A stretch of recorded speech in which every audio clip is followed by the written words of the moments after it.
تو موت سے گھبرانا نہیں ہے، موت کی تیاری کرنی ہے۔ تو اللہ رب العزت نے پچھلے آیاتوں میں یہی ترغیب فرمایا کہ تم کافروں کی مشابہ مت ہو۔ ایمان والوں کو اللہ نے فرمایا اگر تم کافروں کی مشابہت کو اختیار کرو گے تو سن لو، وہ بزدل تمہیں دین سے، دین و اسلام سے تمہیں برخاستہ کرنا چاہتے ہیں۔ Thanks for watching. Don't forget to like, comment, share and subscribe to Maulana Habibullah Rouhani Official. الحمد للہ وکفا وسلام علی عباده الذین اصطفى اما بعد فاعوذ باللہ من الشیطان الرجیم بسم اللہ الرحمن الرحیم فَبِمَا رَحْمَةٍ مِّنَ اللَّهِ لِنتَ لَهُمْ وَلَوْ كُنْتَ فَظًّا غَلِيظَ الْقَلْبِ لَانفَضُّوا مِنْ حَوْلِكَ فَاعْفُ عَنْهُمْ وَاسْتَغْفِرْ لَهُمْ وَشَاوِرْهُمْ فِي الْأَمْرِ فَإِذَا عَزَمْتَ فَتَوَكَّلْ عَلَى اللَّهِ إِنَّ اللَّهَ يُحِبُّ الْمُتَوَكِّلِينَ صدق اللہ مولانا العظیم۔ میرے محترم دوست بزرگ اور میرے سامعین کرام اور میرے نوجوان بھائیوں، آج میں آپ لوگوں کی سامنے ایک آیات پڑھا ہوں جو اللہ رب العزت اپنے حبیب علیہ السلام کی تعریف فرمائی ہے کہ اللہ کی فضل سے آپ نہایتی نرم دل شفیق اور مہربان ہیں، اور اپنے صحابہ کے ساتھ حسن سلوک فرماتے ہیں۔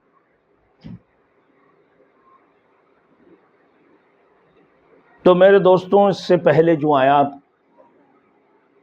اس سورت کے اندر گزر چکے ہیں، سورت آل عمران کے اندر،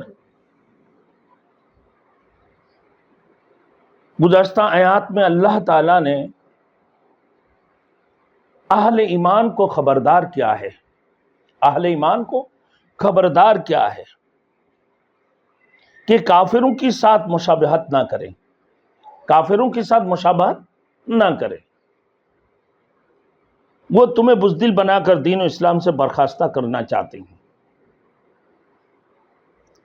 اور زندگی اور موت اللہ کی ہاتھ میں ہے، زندگی اور موت اللہ کی ہاتھ میں، اللہ کے اختیار میں ہے۔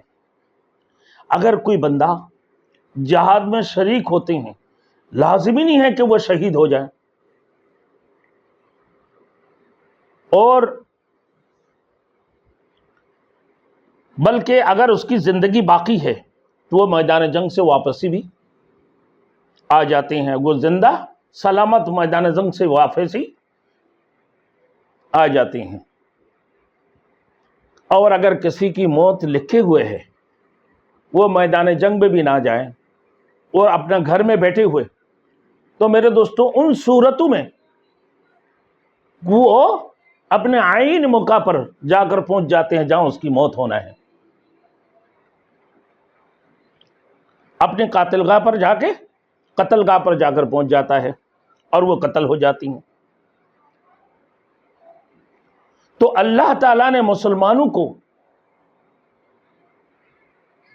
یہ بھی یاد دلایا کہ اگر وہ راہ خدابندی میں شہید ہو گئے تو اللہ تعالیٰ کی مہربانی ان کی شامل حال ہوگی، اور دنیا کی اس مال و متاع سے زیادہ بہتر ان کے لیے اللہ نے انتظامات کی ہوئی ہے۔ جیسے لوگ اپنا زندگی بھر اکٹھا کرتے ہیں، مال کماتے ہیں، بزنس کرتے ہیں، تجارت کرتے ہیں نا، ہر قسم کی کاروباروں میں جتنے بھی کاروبار کی ہو اپنے مال و متاع جمع کرتے ہیں، ان تمام چیزوں سے زیادہ بہترین چیزیں اللہ رب العزت نے تمہارے لیے آخرت میں بنا کر رکھی ہیں، اور ایسے چیز، ایسے نعمتیں اللہ نے تمہارے لیے بنا کر رکھے تم کبھی سوچ بھی نہیں سکتے ہو، جس کی نعمتوں کی گنتی نہیں کر سکتے ہو، بے شمار نعمتیں۔ اور اگر تمہارے موت ہوگی تو یقیناً تمہارے گھر پر آ جائے گی موت، برحق ہے۔ اگر کوئی طبی موت سے مرے یا راہ حق میں شہید ہو جائے تو سب کو اللہ رب العزت کی بارگاہ میں جمع ہونا ہے۔ طبی موت سے کوئی بندہ مر گئے، اس کی زندگی 50 سال ہو گئے اور وہ گھر میں بیمار ہوا، انتقال ہو گئی طبی بیماری سے، طبی موت، یا رات کو سویا تو انتقال ہو گئی، یا اللہ کی راستہ میں جہاد کرتے ہوئے وہ شہید ہو جاتے ہیں۔ تو میرے دوستو، جو شہید ہو گئی وہ بھی، اور جو طبیب موت اس کی ہوتی ہے، وہ سب کے سب ایک جگہ اللہ کی وہاں جمع ہونا ہے کل کو، سب کو ایک جگہ پہ جمع ہونا ہے۔